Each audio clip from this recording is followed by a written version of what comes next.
11वी प्रवेश प्रक्रियेमध्ये अडथळे येऊ नयेत यासाठी शिक्षण विभागाने महत्त्वाचा निर्णय घेतलेला आहे।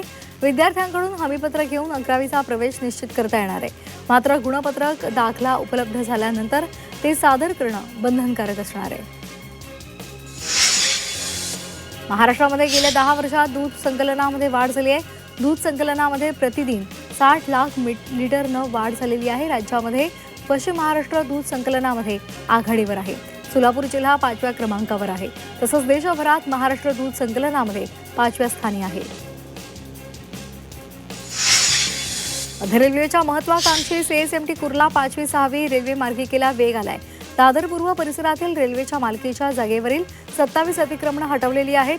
त्यामुळे प्रकल्पाच्या पुढील टप्प्यामधल्या कामांना आता गती प्राप्त होण्याचा मार्ग मोकळा झालाय। विमान कपातीचा मुंबई विमानतळाला फटका बसलेला आहे। मुंबई ते जयपूर, गोवा, बंगळुरू आणि हैदराबाद या मार्गांवर परिणाम झालेला आहे। वाढत्या विमान इंधन दरामुळे इंडिगो, एअर इंडियासह एअर इंडिया एक्सप्रेसनं देशांतर्गत विमान वाहतुकीमध्ये कपात केली आहे। मुंबईतील छेडानगर ते आनंदनगर या पट्ट्यामध्ये सुरू असलेल्या विस्तारित उन्नत मार्गामध्ये त्या प्रकल्पामुळे वाहतूक कोंडीच्या समस्या आता गंभीर बनलेली आहे। या प्रकल्पामुळे वाहतुकीवर मोठा गंभीर परिणाम झालेला आहे आणि या मार्गावर वाहनाच्या लांबच लांब रांगा पाहायला मिळत आहेत।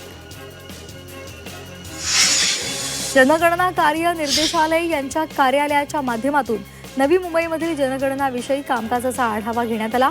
14 जूनपर्यंत जनगणनेचे काम पूर्ण करण्यासाठी आवश्यक सूचना सुद्धा देण्यात आल्या। नवी मुंबई महापालिका कार्यक्षेत्रामध्ये 3500 प्रगणक आणि पर्यवेक्षकांच्या माध्यमातून घरोघरी जाऊन जनगणना केली जाते। पनवेलमधील नाले सफाई अधिक नियोजनबद्ध व्हावी यासाठी महापालिकेनं नाल्यांची ए, बी आणि सी अशी वर्गवारी केली आहे। पनवेलमध्ये 80% नाले सफाईचं काम पूर्ण झालेलं आहे, तर विभागनिहाय कामांवर भर दिला जाणार आहे। राज्यामध्ये 1,14,00,000 स्मार्ट मीटर बसवण्यात आले। 47% ग्राहकांसाठी स्मार्ट मीटर यंत्रणा कार्यान्वित केलेली आहे। स्मार्ट मीटरमुळे वीज दरात सवलत मिळत असल्यामुळे ग्राहकांमध्ये वाढ होताना दिसते, असा दावा महावितरणने केला आहे।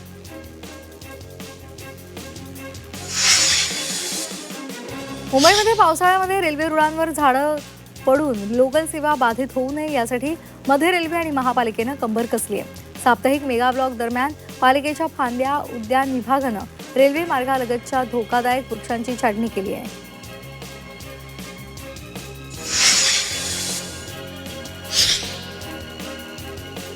हिंगोली कृषी उत्पन्न बाजार समितीमध्ये भुईमुगाची आवक वाढली आहे। कृषी उत्पन्न बाजार समितीमध्ये भुईमुगाचा लिलाव केला जात आहे। यासाठी जिल्हाभरातून मोठ्या प्रमाणात शेतकऱ्यांनी या लिलावामध्ये भुईमुगाच्या शेंगा विकण्यासाठी आणलेल्या होत्या। सध्या बाजार समितीमध्ये भुईमुगाला 7,700 रुपये प्रति क्विंटल इतका भाव मिळतोय। नवी मुंबई एपीएमसीच्या फळ बाजारामध्ये आंब्याच्या दरात घसरण झाली आहे। फळ बाजारामध्ये आंब्याची आवक वाढल्यामुळे दरात लक्षणीय घसरण झाली आहे। आंब्याचा हंगाम आता अखेरच्या टप्प्यामध्ये आलेला आहे। कोकण, कर्नाटक आणि गुजरातमधून मोठ्या प्रमाणात आंबा दाखल झालाय। यामुळे आंब्याच्या वाढलेल्या पुराव्यामुळे सध्या किरकोळ ग्राहकांसह व्यापाऱ्यांनाही दिलासा मिळतोय।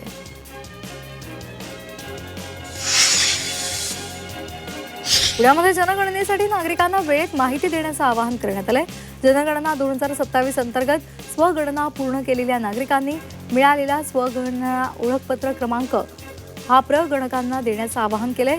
16 मे पासून सुरू असलेली प्रक्रिया 14 जून पर्यंत चालणार आहे।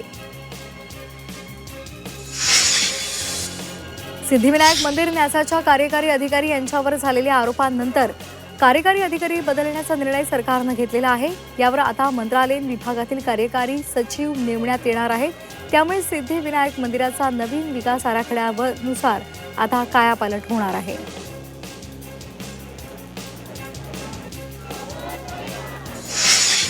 राज्यामध्ये पहिलीच्या पटसंख्येमध्ये घट झाली आहे। गेल्या 4 वर्षांमध्ये स्थानिक स्वराज्य संस्थांच्या शाळांमध्ये इयत्ता पहिलीच्या पटसंख्येमध्ये सातत्यानं घट होते। 4 वर्षांमध्ये तब्बल 1,37,000 विद्यार्थ्यांची घट नोंदवली गेली आहे।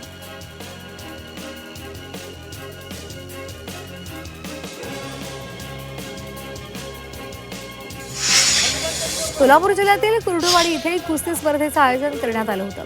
सम्राट असलम काझींनी भरवलेल्या भव्य कुस्ती स्पर्धेमध्ये सिकंदर शेख, पृथ्वीराज पाटील यांची कुस्ती बरोबरीत सुटली।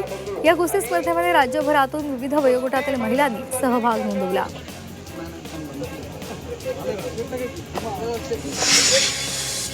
नाशिकच्या येवल्यामध्ये गोकुळधाम सोसायटीमध्ये अधिक मास निमित्त श्रीमद भगवत कथेचं आयोजन करण्यात आलं होतं। यावेळी श्रीमान माधव कृष्ण प्रभूजी यांनी मधुर वाणीमधून भागवत कथेचा लाभ भाविकांना दिला।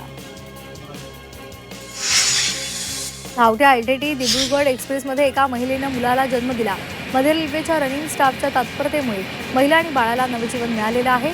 मानवी संवेदनशीलता, तत्परता आणि सेवेची भावना जपून मध्य रेल्वेच्या रनिंग स्टाफनं धावत्या रेल्वेमध्ये एका महिलेची सुरक्षित प्रसूती घडवून आणली आहे। सात्विक साईराज आणि चिराग या भारतीय जोडीनं सिंगापूर बॅडमिंटन ओपन स्पर्धेचं विजेतेपद पटकावलंय। अंतिम फेरीमध्ये या भारतीय जोडीनं इंडोनेशिया बॅडमिंटनपटूंना पराभवाची धूळ चारत स्पर्धेचं विजेतेपद पटकावलंय। सात्विक साईराज आणि चिरागनं ही लढत 18-21, 21-16, 21-17 अशी जिंकली आहे। जर्मनीच्या अलेक्झांडरनं फ्रेंच ओपन ग्रँड स्लॅम स्पर्धेच्या उपांत्यपूर्व फेरीमध्ये धडक मारली आहे। झ्विरेवनं चौथ्या फेरीमध्ये फ्रान्सच्या टेनिसपटूचा सरळ 3 सेट्समध्ये धुव्वा उडवलाय। झ्विरेवनं ही लढत 7-6, 6-4 आणि 6-1 अशी जिंकत उपांत्यपूर्व फेरीचं तिकीट पक्क केले आहे।